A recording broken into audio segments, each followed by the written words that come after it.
Muito bem.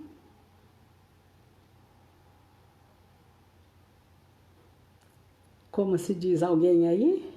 Boa noite. Dê um sinalzinho. Armilon, Andréia. Estão vendo bem? Ouvindo bem? Boa noite. Sejam bem-vindos. Que a paz de Jesus esteja conosco. Renata Gomide, tudo bem, Renata? Boa noite, seja bem-vinda. Obrigada pela presença. Nós vamos ainda aqui esperar alguns minutos, faltam 5 minutos, talvez 4, né? Para nós podermos começar. Que Jesus nos abençoe e nos ampare para que façamos o melhor ao nosso alcance com a proteção de Deus. O nosso assunto de hoje, casa espiritual. Estou ansiosa para começar a falar, porque é um assunto muito palpitante. Eu já estava com saudade de falar por aqui.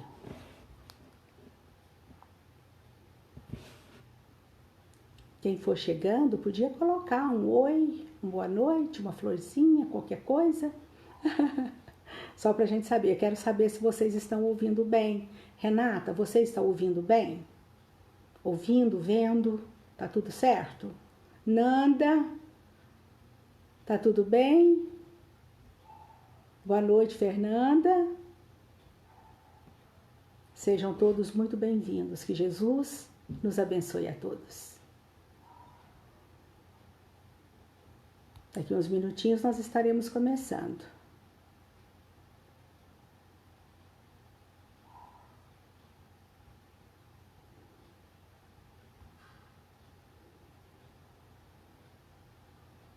Nanda, Deia, vocês estão vendo bem? Ouvindo bem? Coloca um sim, por gentileza. Espero que esteja tudo bem. Ótimo. Nilva, boa noite, Nilva. Seja bem-vinda. Saudade de vocês todos, de você, Nilva.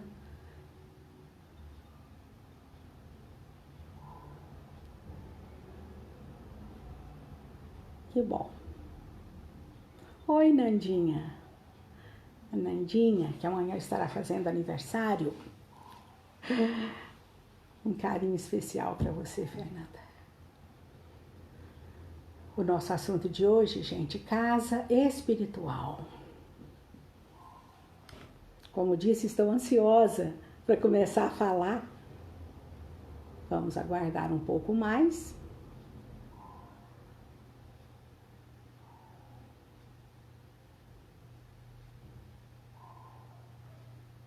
Maria. Seja bem-vinda, Maria Aparecida. Saudade de você. Faz tempo que nós não nos vemos, não é? Antes da pandemia até, não foi? Cris, boa noite. Boa noite a todos. Que Jesus nos abençoe. Sejam todos muito bem-vindos.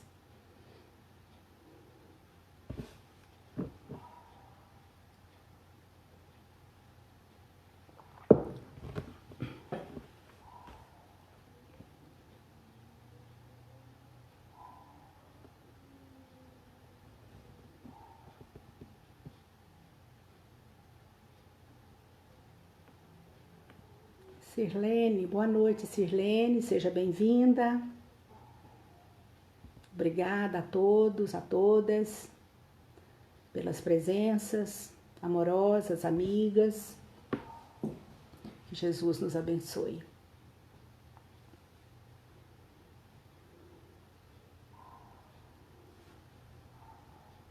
Daqui 1 minuto nós vamos começar.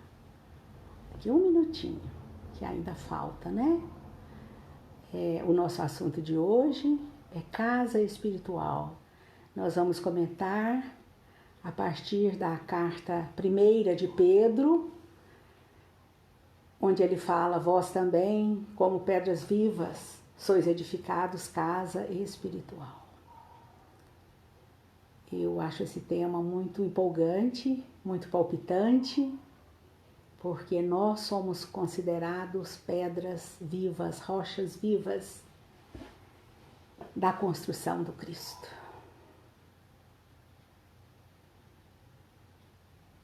Pessoal, muito boa noite. Sejam todos muito bem-vindos. Que Jesus, o nosso Mestre e Senhor, nos abençoe, esteja conosco, que os amigos espirituais possam nos favorecer, nos facilitar a palavra e o entendimento de todos nós, para que possamos aproveitar esses minutos que estaremos juntos, orando e refletindo acerca do Evangelho de nosso Senhor Jesus Cristo. O nosso assunto de hoje, casa espiritual. Disse Pedro em sua primeira carta, 2:5, vós também, como pedras vivas, sois edificados casa espiritual. E aí, Emmanuel comenta grandemente esta passagem, colocando essa passagem de Pedro como uma coisa espetacular para todos os cristãos. A importância disso, de sermos de fato considerados participantes da construção do reino de Deus, que é o Evangelho na terra. E todos nós que temos a oportunidade santa e bendita de divulgarmos o Evangelho de nosso Senhor Jesus Cristo, através das luzes acendidas por Kardec no Espiritismo, na codificação kardeciana, todos nós que temos a oportunidade de estudar, de nos aprofundarmos um pouquinho mais, de refletirmos acerca dessas questões, podemos nos considerar, de fato, pedras vivas do Evangelho. E isso é maravilhoso, isso é muito confortador, isso é muito alentador para todos nós. E nos enche de alegria, nos enche de entusiasmo, sabendo que, apesar da nossa pequenez, nós temos todos os subsídios possíveis para sairmos da situação de pequenez, porque a luz é a nossa destinação. Todos nós seremos espíritos de luz. E é muito bom nós sabermos disso, nós termos a certeza disso. Então, repetindo, primeira carta de Pedro 2:5, vós também, como pedras vivas, sois edificados casa espiritual. Mas o que seria casa espiritual? Não é? O que seria casa espiritual? É interessante nós fazermos uma ressalva aqui, que todo o Evangelho de Jesus, todo o Evangelho, ele é composto propriamente de alegorias. Toda a palavra do Cristo tem um sentido muito mais profundo do que aquele que nós entendemos à primeira vista, como a gente diz, ao pé da letra, no sentido literal. Então, é uma linguagem extremamente metafórica, extremamente metafórica. Então, por que metafórica? Nós vemos as parábolas, sempre que Jesus se dirigia à massa, à multidão, ao povo, ele contava histórias que eram parábolas. Por que será? Porque, primeiro de tudo, a parábola é uma história. E a história, ela tem um valor pedagógico muito alto, muito elevado. A parábola, como qualquer história, é extremamente pedagógico. Nos ensina, nos educa. É mais fácil de nós gravarmos. É mais fácil das pessoas mais simples prestarem atenção, porque partem de exemplos concretos. Por isso a importância que Jesus deu às parábolas, às histórias, às metáforas, às comparações, ao sentido, digamos, que nós falamos hoje, figurado, não é? Então, se com o nosso crescimento, à medida que nós vamos avançando, nós olhamos uma parábola, depois que já tivermos avançado um pouquinho, depois que já tivermos estudado o Evangelho, nós vamos ver que o sentido é muito mais simbólico à medida que nós vamos entendendo, que nós vamos compreendendo. E, ao mesmo tempo, aquele que tiver o pensamento um pouquinho menos avantajado vai entender como uma história com fundo moral, com um ensinamento, porque sempre guarda um ensinamento. Sempre Jesus falava, deixando claro que ele estava nos ensinando, que ele veio nos trazer uma verdade, que ele veio nos trazer algo para nos dar subsídio para a vida mais alta, que é a vida verdadeira, que é a vida espiritual. Então é interessante nós notarmos, embora o sentido profundo que nós conseguimos já enxergar em todo o ensinamento do Cristo, ele está ao alcance, sempre esteve ao alcance de todas as pessoas, de todas as categorias, de todos os níveis intelectuais e até mesmo morais. E então é necessário que nós façamos uma ressalva, que a linguagem do Cristo é extremamente simbólica. Toda a linguagem do Evangelho é simbólica. Por que isso?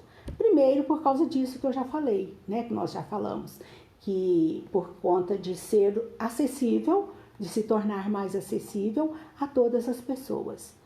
E, num outro momento, se nós prestarmos bastante atenção, nós vamos entender que é um aprofundamento para que haja nuances de percepções, nuances de aprendizados diferentes de acordo com os níveis das pessoas. Então, além de tudo, há um aprofundamento. E segundo, ele respeita uma coisa muito interessante, que é a linguagem simbólica. A linguagem simbólica é a linguagem da alma. Por que eu digo isso? Porque é uma linguagem que não depende tanto, por exemplo, quando eu digo linguagem simbólica, eu estou falando não só do Evangelho, é claro, mas de todas as linguagens simbólicas do mundo. Então, se eu falo, por exemplo, se eu mostro um símbolo de uma casa, que é aquele triângulo lá em cima, né? E aquela parte de baixo, que pode ser tanto um retângulo quanto um quadrado. Em qualquer língua, em qualquer idioma, em qualquer região do nosso planeta, que nós mostrarmos uma casa estilizada, as pessoas vão entender que aquilo ali é um lar, é uma moradia, é uma residência, que é uma casa. Independente do que está escrito embaixo. Se é house, se é casa, se é maison, seja lá que língua for, né? Mas, enfim, a pessoa vai entender a linguagem simbólica, que é a linguagem da alma, aquela linguagem mais profunda que todo mundo compreende. Vós também, como pedras vivas, sois edificados, casa espiritual. E aí vem Emmanuel. Vem Emmanuel no livro Vinha de Luz, na lição 133, que tem esse mesmo nome, casa espiritual. Aí Emmanuel comenta com aquela sabedoria dele, grandemente, que cada homem é uma casa espiritual. Então Emmanuel começa dizendo, cada homem é uma casa espiritual que deve estar por esforço e deliberação do seu morador em contínua transformação para melhor. Olha que interessante. Cada homem é uma casa espiritual que deve estar por deliberação e esforço do seu morador, ou seja, o espírito, nós, essência, né? Em contínua transformação para melhor. Isso está lá no capítulo 133 do livro Vinha de Luz, de Emmanuel, psicografia de Francisco Cândido Xavier. Se vocês quiserem depois dar uma olhadinha, está lá. E aí Emmanuel fala de uma forma tão bonita sobre, e muito elucidativa, e também simbólica, altamente simbólica, sobre os diferentes tipos de moradias.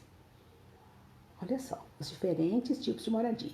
Então ele diz, por exemplo, que existem casas, existem moradias. Olha só, Pedro nos comparou a rocha viva, que vamos ser edificados, casa espiritual. Nós estamos em edificação, mas nós somos ou seremos casas espirituais. E aí Emmanuel diz que cada homem é uma casa espiritual. e que deve estar essa casa em contínua mudança para melhor. E essa melhoria da casa, ela vem do esforço e da deliberação do seu morador. E aí ele vai falando sobre os diferentes tipos de casa. Ele fala, por exemplo, existem redutos, existem casas que são redutos de seres traiçoeiros. Existem moradias, existem casas que são redutos de seres traiçoeiros.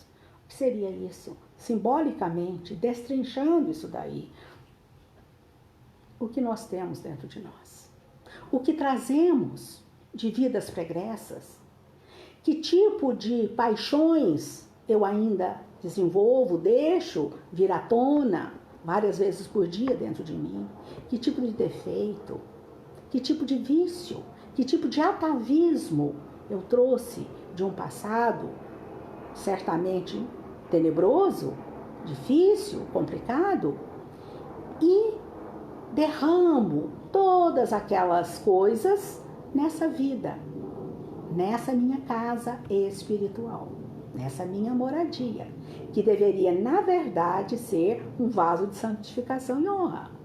Se nós pensarmos no quanto é difícil nós termos a chance de uma reencarnação. É muito difícil nós conseguirmos uma reencarnação. E segundo consta, segundo os espíritos nos contam, né, através de 1000 comunicações diferentes, por médiuns do mundo todo, é cada vez mais difícil no planeta Terra conseguir uma oportunidade reencarnatória. Olha só. E nós precisamos, é imprescindível que nós vivamos reencarnados. O espírito tem uma oportunidade única ao se reencarnar. Existem coisas, qualidades que são desenvolvidas apenas quando desencarnados. Senão não faria sentido. Nós ficaríamos lá do outro lado, né, anjinhos felizes sobre as nuvens, e não precisava de passar, não precisaríamos passar pelo véu da matéria, que é tão sofrido para todos nós ainda, não é?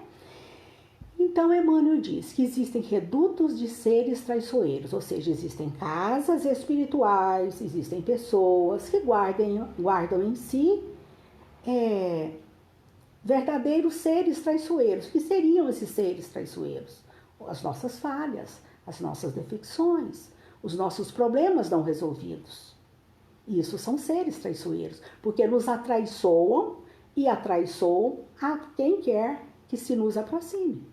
Não é verdade? Então, infelizmente, ainda é uma realidade. Muitos homens são cheios de seres traiçoeiros, de vícios, de defecções, de falhas de caráter e tudo mais.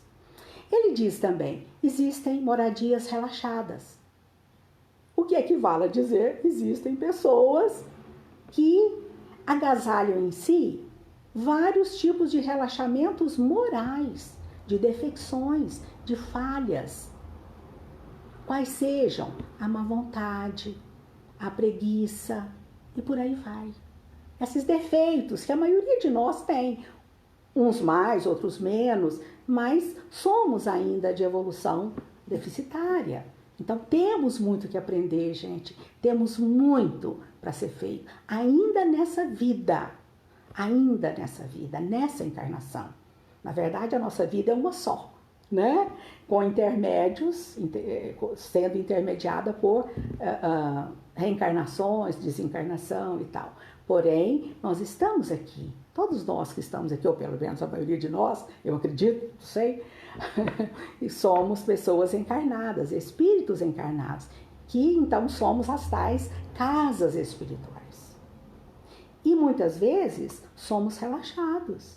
Existem moradias que são tremendamente relaxadas. E o que acontece? Cadê a deliberação do morador? Cadê o esforço do morador em deixar esse relaxamento e progredir um pouco mais? E melhorar essa moradia? E tirar dali os detritos? E tirar dali as sujidades? A maldade? A conversa chula? As brigas? os desentendimentos, ou simplesmente o relaxamento. Deixa estar para vermos como é que fica, né? Isso é relaxamento. Porque nós devemos tomar pé da situação, tomarmos conta de nós. E isso reflete grandemente no ambiente em que nós vivemos, não é? Depois ele fala de casas ou moradias fantasiosas. Tudo isso na lição 133 do Vinha de Luz, tá? Depois ele fala de moradias fantasiosas. O que seria isso? Gente, olha que interessante a analogia que ele faz. Moradias fantasiosas. O que teria nessas moradias fantasiosas? Excessos de todos os tipos. Excessos da imaginação, para melhor, para pior, excessos. Excessos. Não existe. Então, fantasias as mais variadas, pessoas imaginativas, pessoas que vivem a lei, assim, a seu bel prazer, sem muita preocupação com o semelhante, sem muita preocupação com o meio ambiente, com a sociedade, com tudo isso que hoje em dia a maioria de nós, graças a Deus, está já preocupada, e não só preocupada, nós já estamos ocupados em não sermos fantasiosos, em termos o pé no chão, em nos responsabilizarmos pelos nossos atos, não só pela nossa moradia espiritual, pela nossa casa espiritual, ou por nós pessoalmente, mas por nós enquanto seres espirituais, sim, indivíduos, mas também parte de uma sociedade que necessita e que espera a colaboração e a participação de todos, através de atos de solidariedade, de atos de bondade, de gentileza, de serviço e tantos outros, não é?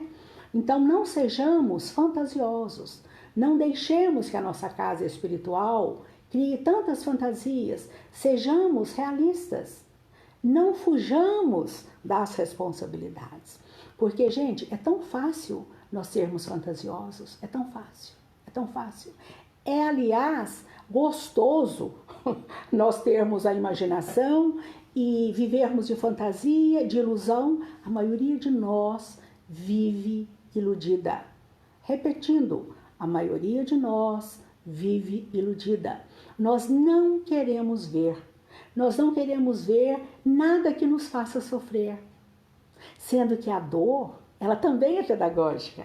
A dor é educativa. A dor nos ensina. E mais cedo ou mais tarde, todos nós vamos sofrer.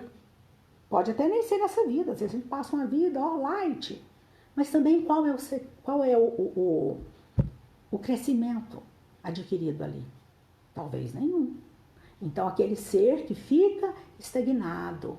Então, seriam as moradias fantasiosas, vivem nas ilusões, vivem de prazer em prazer, de curtição em curtição, de excursão em excursão, e vivem, então, a vida biológica. Gente, isso é terrível. Isso é terrível, é triste, é humilhante nós pensarmos. Muita gente, e isso é um fato, vive uma vida material. Dá valor a todas as coisas que são materiais. E nada de valorizar aquilo que é espiritual. Seja porque não vê, seja porque não acredita, seja porque se ilude pensando que está fazendo melhor. Mas no fundo, a pessoa não delibera a esse respeito, olha o que o Emmanuel falou, e nem se esforça para ser melhor. Porque senão ela seria aquela casa espiritual ideal que está em constante modificação para melhor. Não é isso? Ele fala também de casas penhoradas. Oh, meu Deus, casas penhoradas. Triste, né? Uma casa penhorada, do ponto de vista material, já é triste. Mas uma casa penhorada, do ponto de vista espiritual, também, muitas vezes é dos dois jeitos, né? Do ponto de vista espiritual, aqui nós estamos falando de casa espiritual, nós estamos falando de nós, né? Então, em que é Onde é que eu penhorei os meus valores? Como que anda a minha vida? Onde que eu coloco as minhas expectativas?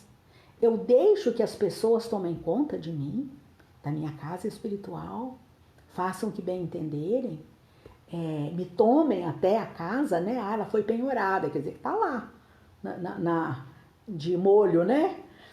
Na expectativa de uma coisa, a qualquer momento, ser tomada aquela casa. Gente, isso é muito sério. Pensa nós sermos tomados. Não estou falando da minha casa, que já seria uma tragédia, né? Ninguém quer perder a sua casinha. É justo que nós tenhamos a nossa moradia. É justo, é justíssimo. Mas aqui nós estamos falando de uma coisa mais séria ainda, que é da nossa vida espiritual, que é do nosso comportamento, que é da íntima edificação de cada um de nós.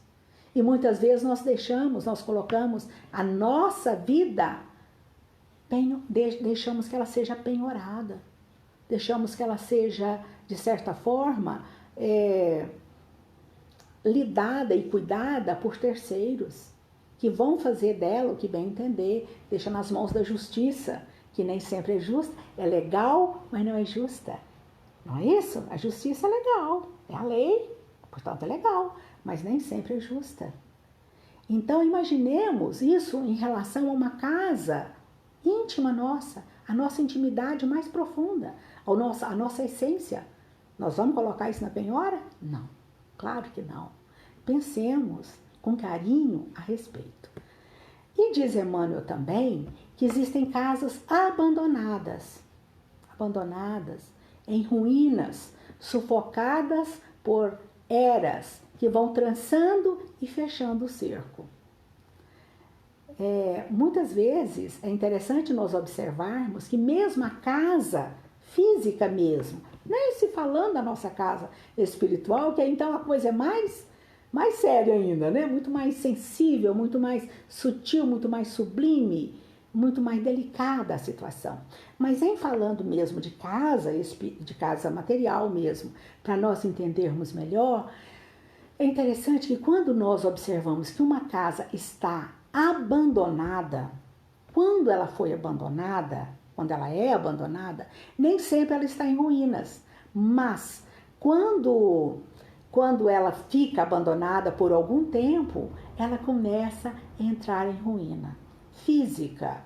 Começa a cair parede, começa a rachar, começa a aparecer trincas, começa a quebrar telhado. Evidentemente, existe a agressividade de vândalos, existe muito vandalismo, infelizmente, né? O que significa também que são pessoas, são casas espirituais que também estão abandonadas. Por isso agride uma casa física. Por isso danifica aquilo que não lhe pertence. E mesmo que lhe pertencesse, não seria o caso, não é? Então, é interessante nós observarmos que na vida, gente, existe uma relação de simbolismo em todas as coisas da natureza. Todas as coisas da natureza. É interessante nós notarmos que as tais das casas abandonadas, que logo entram em ruínas, elas são sufocadas por eras, por plantas, por ervas daninhas, de todo tipo. E aí elas passam mais ainda a serem redutos de seres traiçoeiros. Aí malfeitores começam a se juntar ali, porque está abandonada, né? Existem até muitas referências no próprio Evangelho sobre a casa vazia, que não se deve deixar a casa vazia, que quando você volta, ela estará cheia, né, de ocupantes e que não são os mais desejáveis. Imagine que uma pessoa, a não ser no caso de extrema necessidade, não é? Dificilmente alguém vai invadir uma casa, mesmo que ela esteja abandonada, né? Nós não sabemos do que se trata. Então, no mínimo, procura-se saber, conhecer, ver o que está acontecendo para depois entrar naquele lugar. Senão, caso contrário, é uma invasão, né? É um ato, uma atitude completamente insólita e indesejável. e até perigosa. Porque também quando nós invadimos uma casa, em qualquer sentido que nós estejamos entendendo isso, material ou espiritual, né? Nós não sabemos o que vamos encontrar. Nós não sabemos. Então, dificilmente vamos encontrar uma coisa, uma cena agradável, um ambiente arejado, limpo, não é? Então, essa analogia que Emmanuel faz, eu achei muito interessante, por isso eu trouxe para cá, para nós refletirmos juntos, porque é claro, tudo isso que nós precisamos trabalhar em nós. Diz ele, continuando nesse mesmo raciocínio, comparando a nossa íntima edificação a uma casa, né, de pedra, ele diz, são raras as moradias livres em constante renovação para melhor. São raras as moradias livres em constante renovação para melhor. Isso nós observamos nas casas materiais, mas aqui Emmanuel fala da casa espiritual. Ele fala da nossa intimidade, do nosso ser, da nossa essência, de cada um de nós. Isso é muito sério, é muito importante, convém nós pensarmos a respeito, nós debruçarmos nesse assunto, porque muitas vezes nós cumprimos minimamente as nossas funções. Socialmente cumprimos tudo direitinho, pagamos as contas, respeitamos as leis de trânsito e tudo mais, se somos ligados a uma religião, a um templo, nós mantemos a fidelidade àquele templo, buscamos Deus naquele templo. Isso é trivial, isso não é essencial, é trivial, porque buscar Deus num templo de pedra, todo mundo busca e é natural, mas quase sempre nós não encontramos. Sabem por quê? Emmanuel que diz isso, não sou eu não tenho grandeza para falar isso sozinho, falo com o respaldo dele. Diz ele que a casa, na verdade, o templo de pedra, a gente pode buscar Deus ali, mas Deus não está ali, porque Ele está em nós. Ele está em nós. Se um dia nós estivermos num deserto, então, onde é que eu vou procurar Deus? Na própria intimidade do ser, na minha religiosidade, na minha fé, na minha certeza de que Deus é luz e nos ilumina a todos. É muito bom a gente pensar isso, porque, principalmente agora, não é? Que nós estamos com os templos fechados, com as casas espíritas fechadas, e nós muitas vezes ficamos, meu Deus, não tem jeito de eu orar, eu não tenho jeito de fazer o bem. Todo jeito de fazer o bem nós temos. O bem está comigo. O bem está, na verdade, em Deus, e eu busco em Deus essa sabedoria que me faz multiplicar os recursos, mesmo que eu esteja em pleno deserto, mesmo que eu esteja sozinha no mundo. Esses bens serão multiplicados, porque o amor de Deus é infinito. Na verdade, a única fonte de amor puro é a divindade, é o Criador, não é?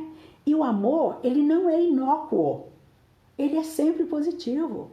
Ele é sempre criador, ele é sempre criativo. É por isso que se diz que Deus é amor. A melhor definição que se deu de amor é que a divindade é amor. E a melhor definição que se deu de Deus é amor. Porque é aquele que tudo pode, que tudo sabe, que tudo vê e que a tudo provê.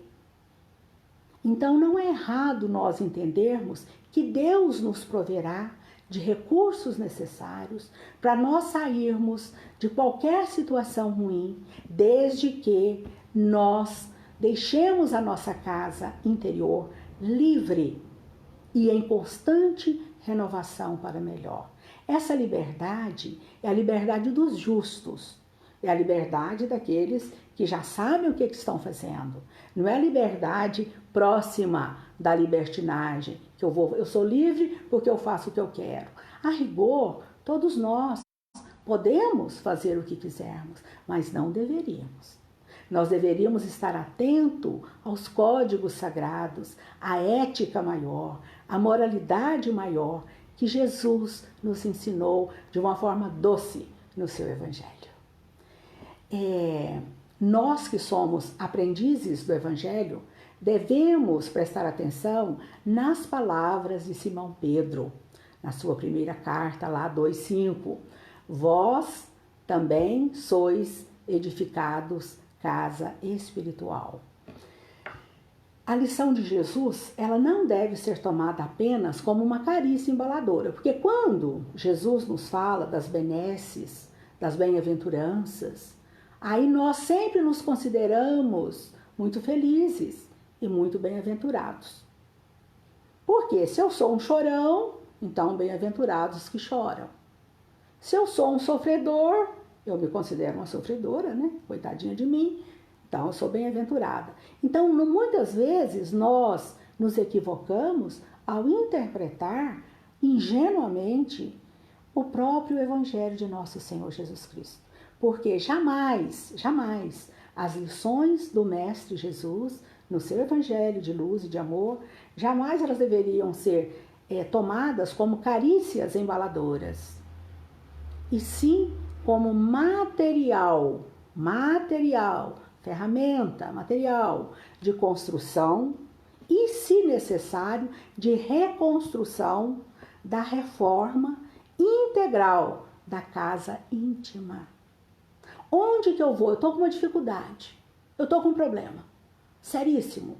Onde que eu vou encontrar material de construção da minha casa íntima, de reforma da minha casa íntima? Onde? No centro? Nos cursos? São ajudas, mas eu tenho que saber fazer através de cursos, através de meditações, através de orações, através de busca verdadeira e sincera, saber que Jesus, as palavras dele, do seu Evangelho, tudo que ele nos ensinou, serve de material para a construção e, se precisar, de reconstrução da nossa casa íntima, ou seja, da nossa essência. Muita vez, diz Emmanuel, que muita vez é necessário e até mesmo indispensável que os alicerces do nosso santuário interior sejam abalados e renovados.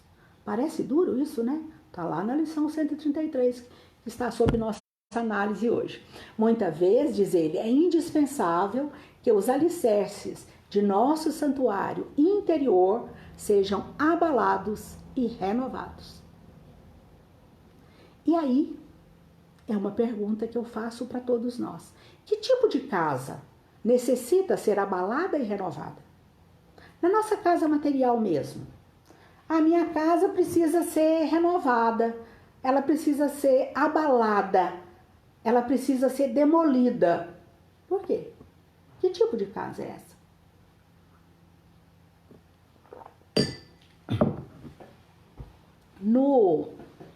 Em falando de falência, porque quando uma casa entra em falência, né, abalam-se, começa a ruir, ou simplesmente nós não queremos de jeito nenhum aquela casa e queremos modificar tudo, muitas vezes só aproveitamos o terreno, né? Às vezes nem o alicerce, demole tudo, tira tudo, revolve tudo e faz uma casa nova, uma planta nova e começa tudo de novo. Muita gente faz isso pensando que com isso renova a si mesmo. Na verdade, toda mudança, por menor que seja na nossa casa material mesmo, que a gente vai fazer, ela deve ser bem pensada e pensada com muito carinho, porque tudo parte, na verdade, de um processo de criação nossa. Criação em plano menor, que nós estamos criando aquilo.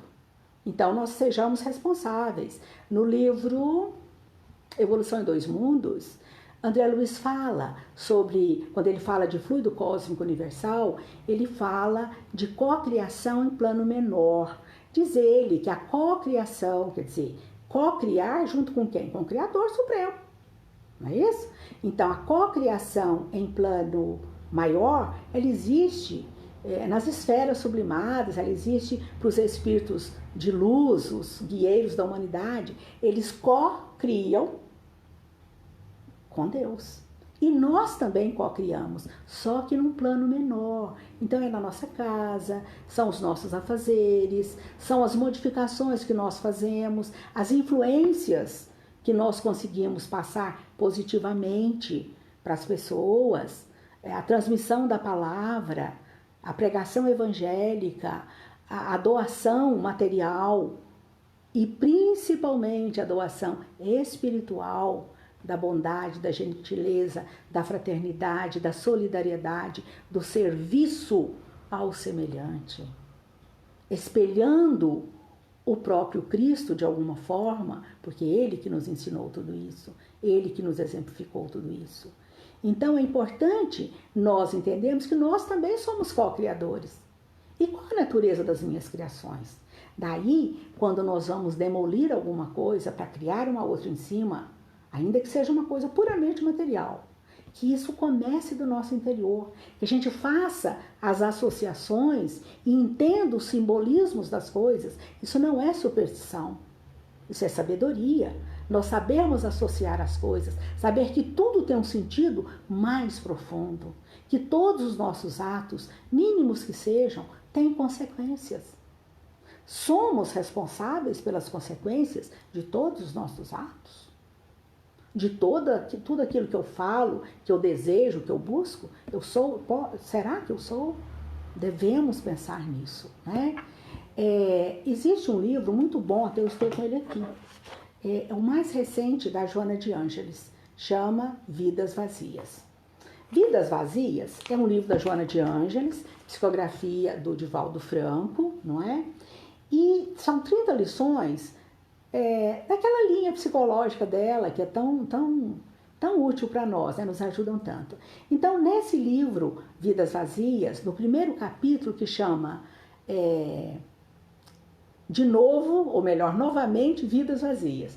O capítulo 1, primeiro capítulo do livro Vidas Vazias, chama de novo, ou novamente, Vidas Vazias.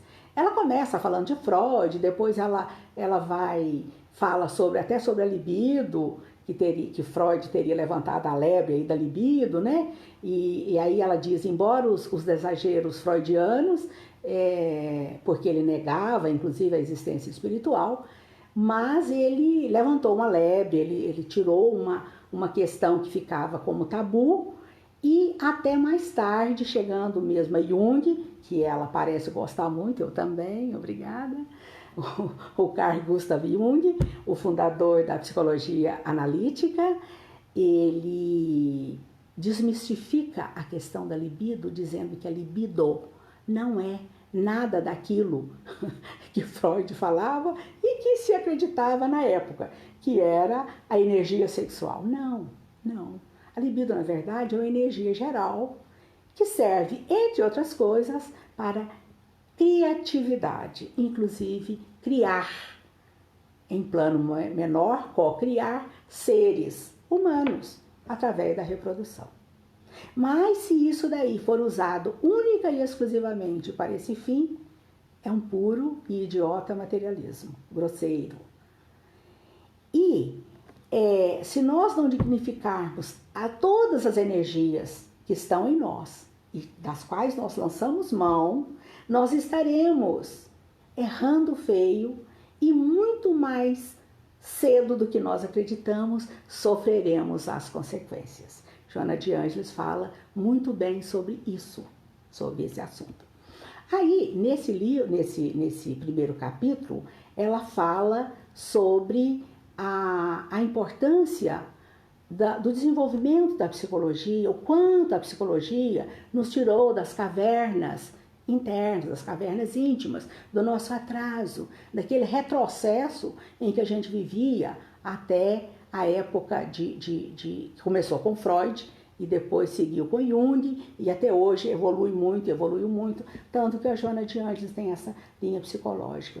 Aí, como ela falou no Jung, que é de minha preferência esse assunto, não sei muito, mas gosto, tem um conceito de Jung que é o conceito básico da psicologia analítica, um dos conceitos básicos, que é o conceito de individuação, processo de individuação. O que seria isso? Seria, grosso modo, gente, grosso modo, para nós entendermos, um processo que nós deveríamos buscar. E a Joana de Ângeles fala sobre isso. Não nesse livro aqui, ela fala, mas não nesse capítulo que nós estamos comentando. Sobre a importância da individuação, que não é a individualização, mas o desenvolvimento do self, que é a parte mais superior da nossa personalidade. Então, o processo é um processo, não é uma coisa que, pá, eu quero fazer, eu fiz. Eu já fiz meu processo de individuação. Não, é um processo, portanto, longo, né? Esse processo de individuação que o Jung estudou e que trouxe, né, e conceituou, e discute, nos mostrou e nos ensina sobre isso, e outros que o seguem, né, na psicologia analítica, e outras também que pegou esse viés, outras que pegaram esse viés, eles entendem, e nós entendemos, que o processo de individuação, nós deveríamos nos apropriar desse conceito, entender o que é esse conceito e realizar isso em nós. Como assim? A pessoa, qualquer um que deseje, olhando para si, analisa-se e deseja crescer. Deseja crescer. E em desejando o crescimento, ela procura desenvolver em si, através do autoconhecimento principalmente, e da autoanálise, consequentemente do autoconhecimento, a pessoa começa a desenvolver as suas mais altas potencialidades.